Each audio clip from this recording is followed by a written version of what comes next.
Hayırlı olur inşallah.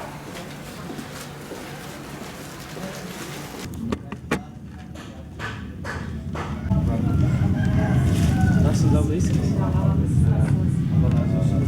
Biraz müşteriler. Buyurun. Bir de Figen ablaya verirsiniz. Allah razı olsun. Allah kabul etsin.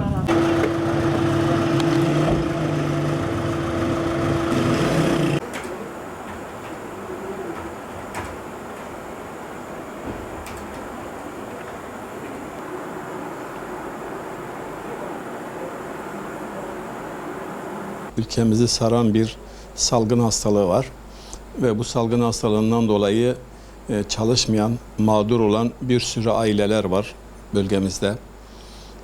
Sonra 21 Eylül'de açılacak olacak eğitim öğretim 2020-2021 eğitim öğretim yılı var.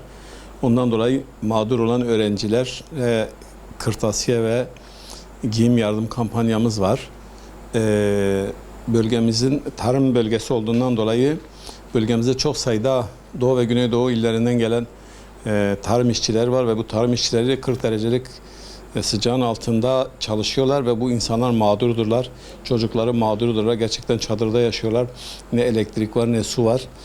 Çok mağdurdurlar. Onların mağduriyetleri gidermek için bizim bir kampanyamız var.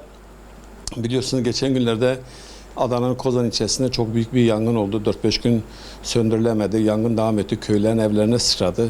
Ve yaklaşık 150-200 evin yandığı, mağdur olduğu söyleniyor. Hayvanların telef olduğu ve insanların çok mağdur olduğu ve buradaki köylere de yardım etmek için bir yardım kampanyamız var.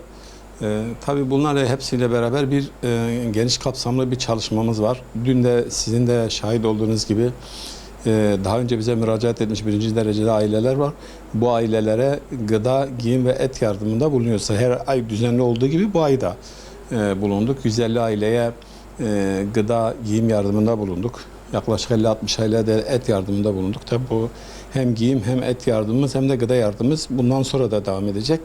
Fakat şu anda birinci önceliklerimiz mağdur olan öğrenci okullar açılacak. Açılacak mı açılmayacak tartışmaları var ama biz açılacakmış gibi bakıyoruz. Sonuçta açılmasa da EBA'da eğitim görecekler. Bu çocuklar için hem mağdurdurlar, elbise ihtiyaçları var, giyim ihtiyaçları var, ayakkabı ihtiyaçları var ve kırtasiye ihtiyaçları var. Bunun için de kampanyamız devam ediyor.